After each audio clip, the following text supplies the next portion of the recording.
Hello everyone, today I'm going to show you how to make some shelves to store your games, your movies, music, or anything else you collect. I've already made 3 before, which you can see right here, and today I'll be making a 4th one. I've learned a lot along the way and I'm going to pass that knowledge on to you. The good thing is that you only have to have a modest amount of woodworking experience, like me, and they mostly use standard size wood, meaning you can just get the wood off the shelf at the hardware store and put it together with a little bit of sawing involved. These shelves are almost as high as my ceiling. In my case, they're 93 inches high, 39 inches wide, and 5.5 inches deep.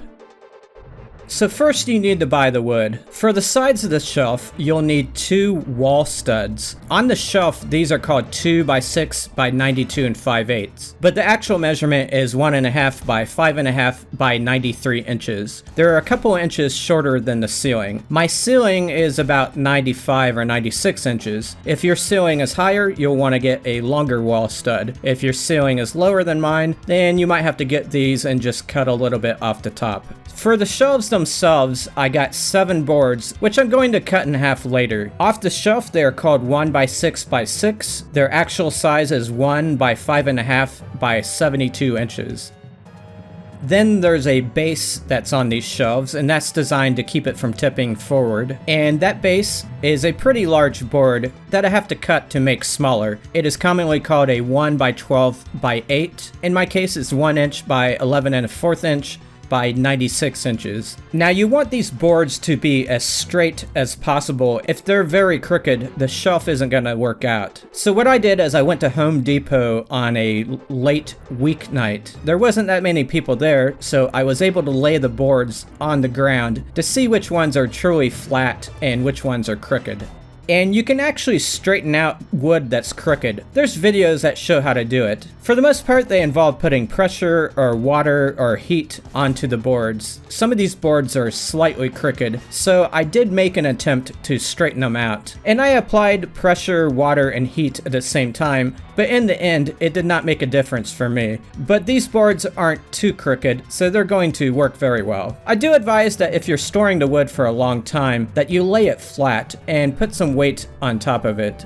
So what I have to do first is cut the 72-inch boards in half. There's 7 of them and I need 13 shelves, so when I cut them in half, I'm going to have 14 boards. One of them I'm just going to discard. The thing is, you want all these boards to be perfectly cut to the same length. Despite my best efforts, after I got done cutting them, there is some size difference. One of these is going to be discarded, and I'm just going to choose the one that's long and a little bit warped right here. That should make things easier. Now I'm going to show you 3 techniques for getting these to be the same exact size. But first you have to clamp them all together and make sure the stack is level.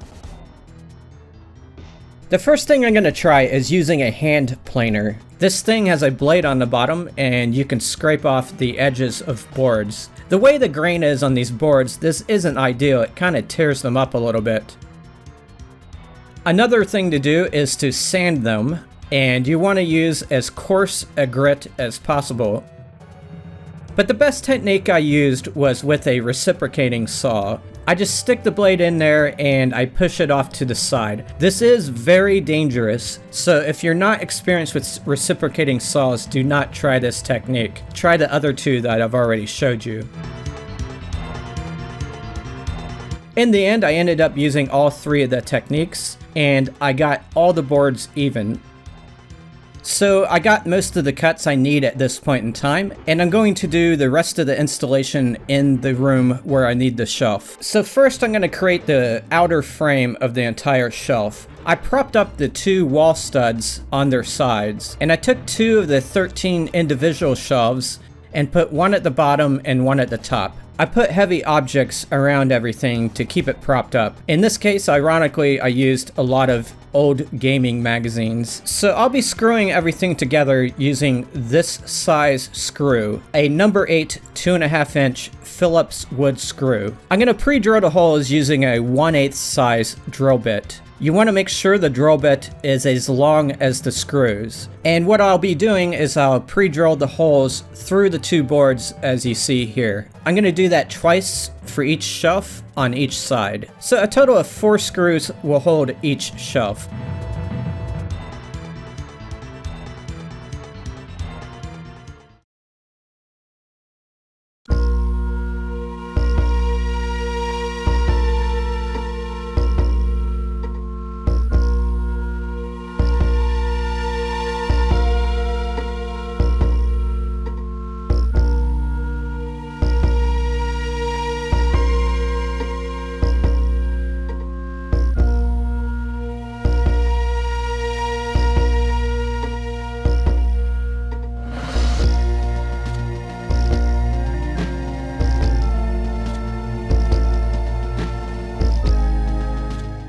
I had some trouble at first getting the screws all the way in. In fact, I ended up stripping one of them. The thing is, the wood is very stiff, but I learned that you can put soap on the side of the screws, which makes them go in easier. I also ended up holding the drill bit in a little bit longer before I took it out. When you get to this part, I recommend you practice on some spare wood before you actually drill the shelf.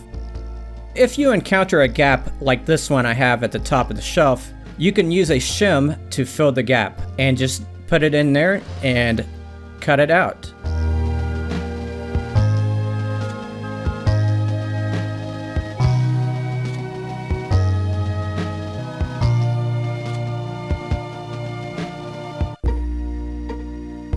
So I got the outer frame established. By the way, just some self-promotion here. You might want to check out some of my other videos where I've also built things. I built an entire game room using unconventional techniques, so be sure to check my channel out if that interests you.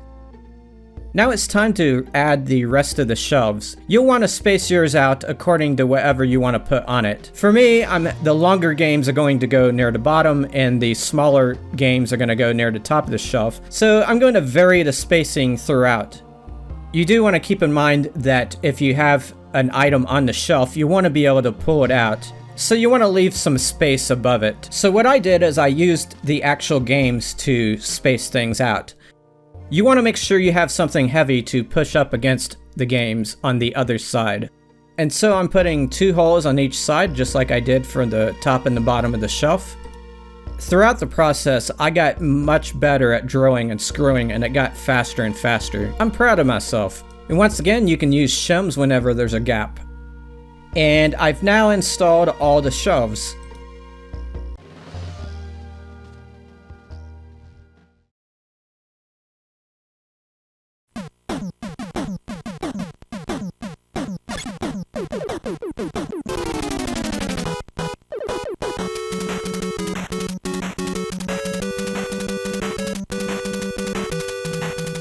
I'm going to add a little bit of wood glue to strengthen everything. I'm just going to add a little bit to the gaps between the wood, and make sure you have some papers underneath. Now it's time to put the foot on the bottom. This is to prevent it from tipping forward. You need it to be the same length as the bottom of your shelf. So for that long 1x12x8 board that I showed earlier, I marked where I needed to cut it, and I made a single cut. And it needs to go up against the bottom like this. I'm going to use the same size screws I used before. I'm going to basically screw it up onto the studs.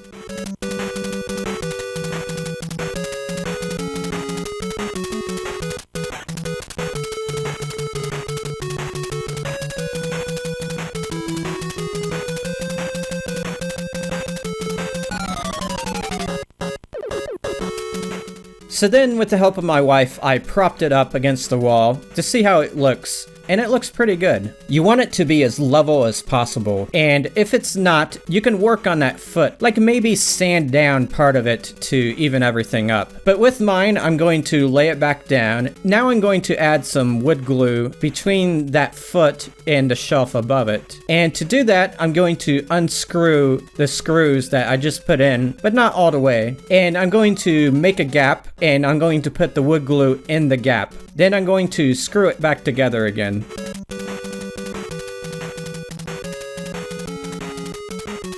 Now on my previous shelves, I did cut the edges off of some of the feet so that I can lean them inward, but that was just a personal choice. You may want to just keep the whole foot on there.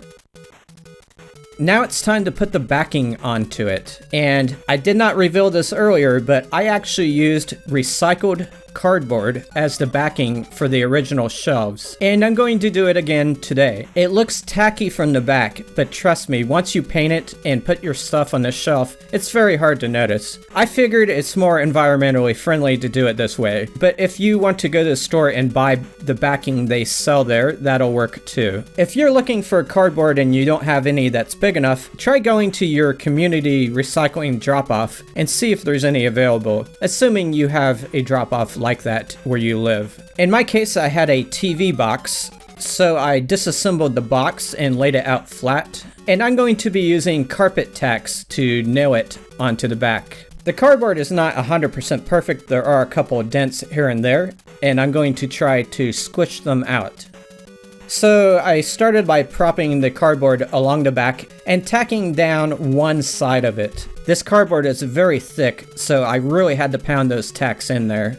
I'm tacking it into the two studs, but I'm also tacking it into the back of each shelf. The way I have this turned, I can't actually see where the shelves are at, but I can tell where they're at in general from the screws that are in the sides.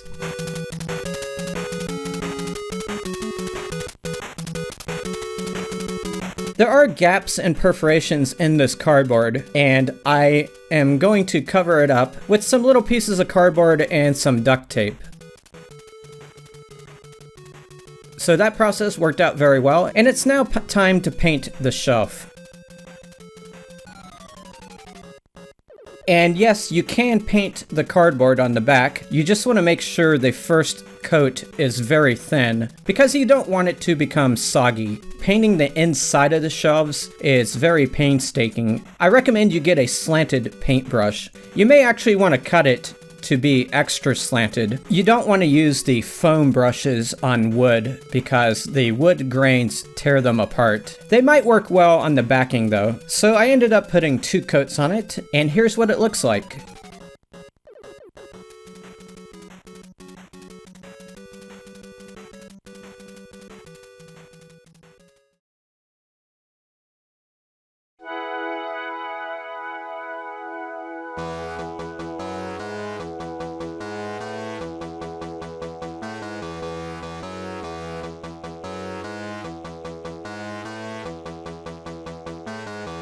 Now let's talk about safety. The shelf can be tipsy. If it's tipping backward, that's okay, just put it up against the wall. It's okay if the top of it rests against the wall while the bottom of it isn't against the wall. That's the way I intended these shelves to be used. It's much harder for it to fall forward because of the foot that's at the bottom. One thing you might want to do is put the heavier things near the bottom of the shelf and the lighter things near the top, which is what I did. I have my Sega CD and Sega Saturn games, which are in these heavy plastic cases along the bottom of my previous shelves. Another thing you can do to secure it to keep it from tipping is to wedge something into the gap that's between the ceiling and the top of the shelf. For that, I cut a bunch of square pieces of cardboard and I taped them together with duct tape.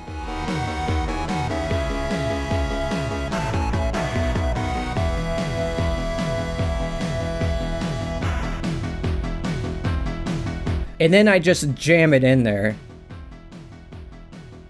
This makes it almost impossible for the shelf to tip. After I made these shelves, I did go on Amazon, and they do have some actual jacks that you could possibly put in there. I'm going to order some and see how they work, but I won't have that in this video.